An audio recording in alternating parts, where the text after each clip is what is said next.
Hey everyone, welcome back to the range. Got some body armor to test today. We have a level 4 in conjunction with plate from Engarde body armor. They sent us a couple panels to do some testing on. This 10 by 12 plate weighs 7 pounds 6 ounces and is approximately 820 thousandths thick. It's single curve this way. For anyone that hasn't watched any of my videos before, we use a clay briefcase filled with non-hardening clay. We get kind of a good representation of what backface is going to look like. Not true to what the actual N.I.J. tests are, but it's pretty close. We'll be at 45 feet. We have a Pro Chronopal chrono. It's approximately 50 to 60 degrees outside today. For the first test, we're going to use some M2AP 30-06 out of our M1 R.A.N.G.E. This plate right here is not N.I.J. 06 rated, but we did a drop test on it anyways. We dropped it flat on its face twice with our test rig. We're going to shoot it without their trauma protection first to see what kind of backface we get.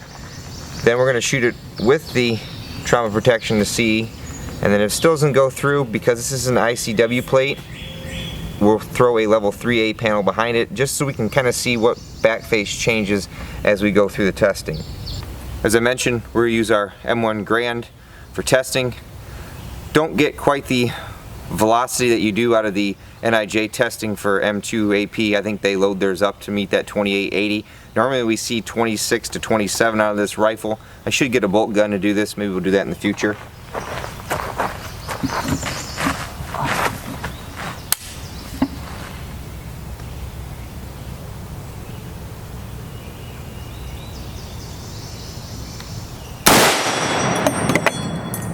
Velocity was 2682.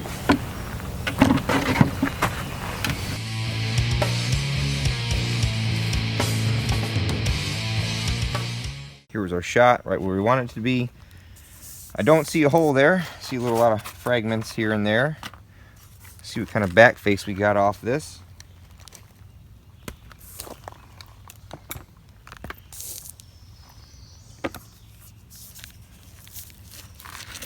Here's the back of the plate. Not bad. That's a good little sized dimple. Here's our dimple in the clay.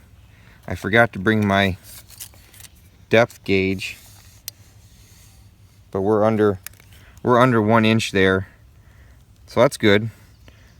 Let's throw the blunt force trauma in there and see if we get about the same. All right, we've repositioned the plate. We put their blunt force trauma pad behind it. We'll take another shot with the M2AP.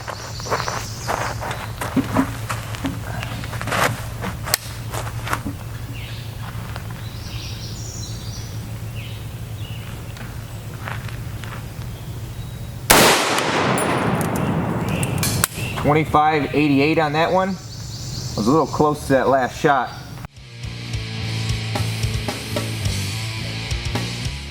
Here was our second shot right here. A little close to where I wanted to be, but it seems like when I want to space shots out, I stack them on top of each other.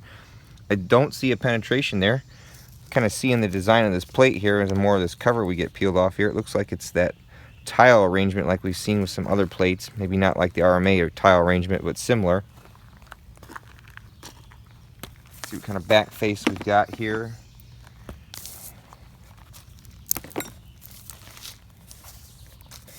Seemed like a little more that time, mainly because we were close to a compromised area. But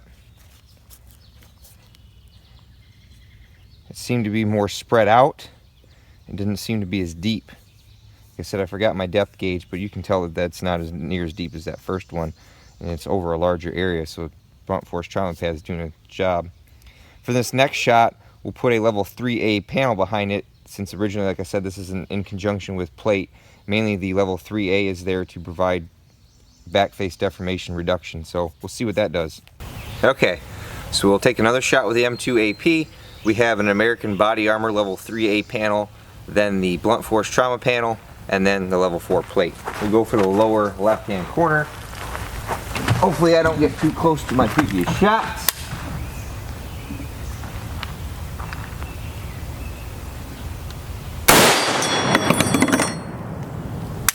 .2609, and I really pulled that one up there.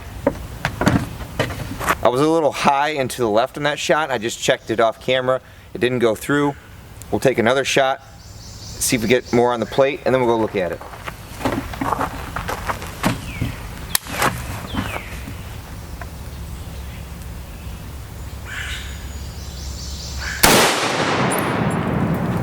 .2588. Put one more on there.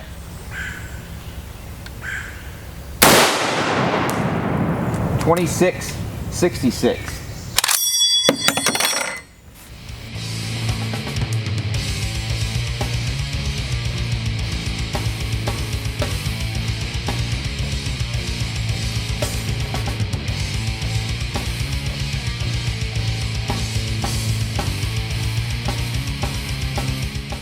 So here was the first shot with the level 3A panel behind it. There was no penetration. So I took a second shot. I still got way too close. I don't see a penetration. And then this third shot over here, it looks like the deepest of them all. We'll see what it penetrate, if it penetrated or not. Here's our blunt force trauma pad. Unfortunately on that last one, it looks like we have a penetration. Let's flip the plate over. I see a hole in that plate there. Backface is starting to get pretty wild.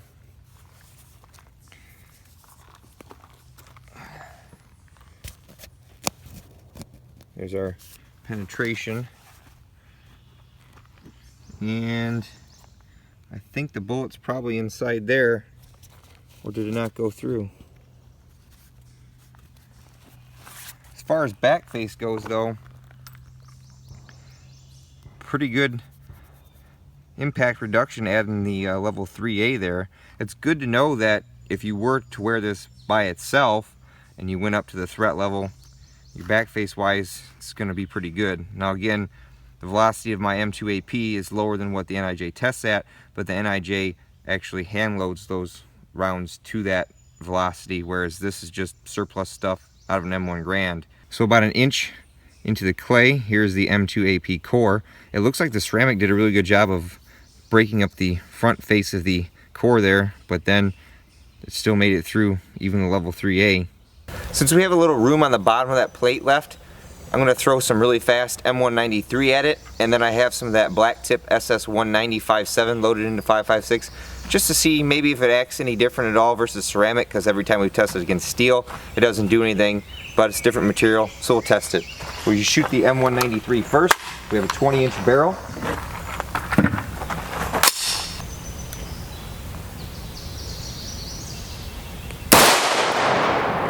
.32, 92.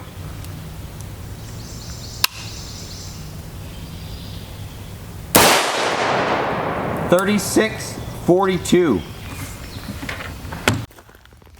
So here was our M193. Quite a bit of the ceramic broken away there. Down here was the SS190 pull in the 5.56, 3,600 feet per second. Yikes. There's some of the aluminum that just fell out. And as you can guess, no pass-through. Good sized dimple there, mainly because look how close we are to these previous shots with the M193. The 5.56 or the SS190 pull was no match. Well, that's impressive to say the least. We stopped 4 out of 5 M2AP rounds. Now again, like I've mentioned, we're not up to the 2,800 feet per second, which NIJ calls for, but again, we're out here in the real world with an M1 Grand with government surplus, so that's kind of what you're going to see. We're getting the higher velocities, so it's what we have the 300 Win Mag for. It stopped the M193 and the SS190 pulls, so I'd say this plate did a really good job. Definitely less back face deformation when you start adding the blunt force trauma pad and the level 3A, but by itself it was still able to stop M2AP. I want to thank Engarde Body Armor for sending us some samples to test, and for you all for watching. Until next time, take it easy.